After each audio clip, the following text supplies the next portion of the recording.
சற்று முன் கிடைக்கப்பெற்ற மிக மிக முக்கியமான செய்தி ஒன்று வெளியாகி உள்ளது. நீலகிரியில் தனியார் நிகழ்ச்சி ஒன்றில் ராசா எம்பி கலந்து கொண்டு மாணவர்களிடையே பேச்சு ஒன்றை நடத்தியுள்ளார்.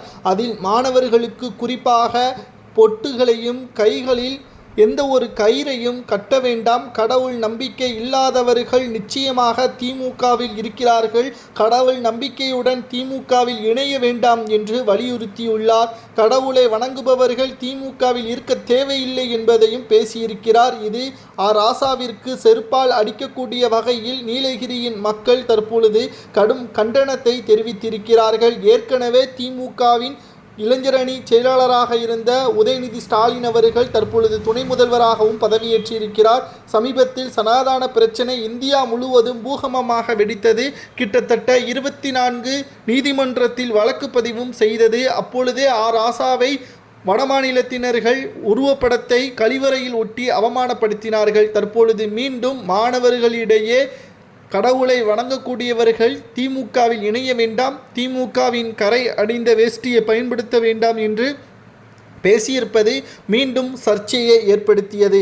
அதாவது கடவுளை வணங்குங்கள், ஆனால் கையில் கயிறு கட்டுவதும் நெற்றியில் பொட்டு வைப்பதும் போன்ற செயல்களில் ஈடுபட்டால் உங்களுக்கும் சங்கிகளுக்கும் என்ன வித்தியாசம் இருக்கிறது என்றும் பேசியிருக்கிறார்.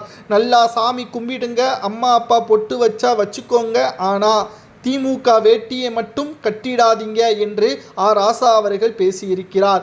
ராசா அவர்கள் எதை கூறுகிறார் என்றால், திமுகவிற்குள் வந்துவிட்டால் கடவுளை மறந்துவிட வேண்டும், ஸ்டாலினை கடவுளாக நினைத்து வழிபட வேண்டும் என்பதற்கேற்ப அவரது பேச்சுக்கள் அமைந்திருக்கிறது. கோபாலபுர கொத்தடிமையாகவே வாழ வேண்டும் என்பதுதான் ராசாவின் எண்ணம். அவர் அப்படி வாழ்ந்துவிட்டால் போகட்டும், அவர் ஸ்டாலின் காலில் விழட்டும், கலைஞரின் காலில் விழட்டும், உதயநிதியின் காலில் விழட்டும், ஏன் அவரது மகன் இன்பநிதியின் காலில் கூட விழட்டும், ஏன் மற்றவர்களை இவ்வாறு பேச வேண்டும்? கடவுளுக்கும் கோபாலபுரத்திற்கும் சரிசமமாக பார்வையிடுவது எதற்காக என்ற கேள்வியை தான் தற்பொழுது சமூக வலைதளங்களில் ராசாவினர்கள் பற்றியான ஒட்டுமொத்த எதிர்ப்புகளையும் தெரிவித்து வருகிறார்கள். ஏனென்றால் அதிமுகவில் பெரியாரை பின்பற்றக்கூடிய நபர்களும் கையில் கயிறை கட்டி பாஜகவினர்கள் கூட்டணியில் இணைந்து விட்டார்கள். ஆனால் திமுகவினர்கள் என்ன யோக்கியமா? இதற்கு முன்னால் திமுகவும் பாஜகவில் இணைந்தது என்பதை மறந்துவிடக்கூடாது என்பதையும் நாம் மறந்துவிடக்கூடாது.